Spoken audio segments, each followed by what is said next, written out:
প্রায় সময় ছেলেদের নিয়ে তাদের প্রিয় মানুষদের একটা অভিযোগ থাকে, সময় দেয় না। প্রেমের সময় ছেলেটা কোনো এক শিক্ষা প্রতিষ্ঠানে পড়ে, ক্লাস ফাঁকি দিয়ে রাত জেগে আপনার জন্য সময় বের করে। সেই সময়টা আপনার ভালো লাগে, মনে হয় তার মতো করে আপনাকে নিয়ে কেউ ভাববে না। ছেলেটা যখন আর একটু বড় হয়, আপনাদের প্রেম তখন আরো গভীর। বিয়েটা করতে হবে। ছেলেটার পড়াশোনা শেষ হয়, চাকরির জন্য দৌড় শুরু হয়। একটা সময় চাকরি জোটে, ছেলেটার ব্যস্ততা বাড়ে, যতটা দরকার তার চেয়ে বেশি কাজ করতে শুরু করে সে। মাথায় ঘুরতে থাকে আপনার করা আপনাদের বিয়ের প্ল্যান। শাড়িটা এখান থেকে কিনতে হবে, গহনাটা একটু ভারী হতে হবে, বিয়ের অনুষ্ঠানটা করতে হবে ধুমধাম করে, টাকা লাগবে তার। আরো ব্যস্ত হয়ে পড়ে ছেলেটা। আপনি ভাবেন ভালোবাসা আগের মতো নেই। বিয়ে হয়, হানিমুন হয়, ছেলেটার ব্যাংক অ্যাকাউন্ট ফাঁকা। এবার ছেলেটা আর ছেলে নেই, তার একটা সংসার আছে।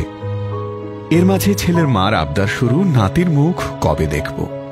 ছেলেটা ভাবতে থাকে বাচ্চা নেওয়ার আগে কিছু টাকা তো জমাতে হবে, কিন্তু চাকরি দিয়ে এত কিছু সম্ভব না।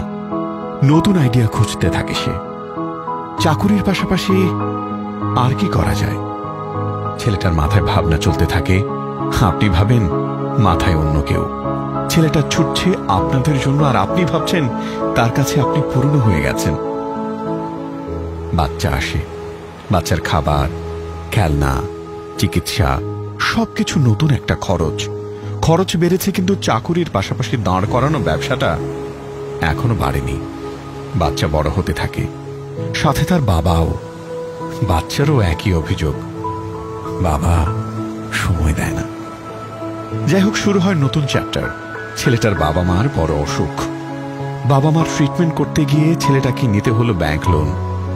সেই লোন শোধ করতে করতে ছেলেটার জীবন থেকে কত কিছু হারিয়ে যায় সেটা আপনি কিছুটা জানেন, বেশিরভাগই জানেন না।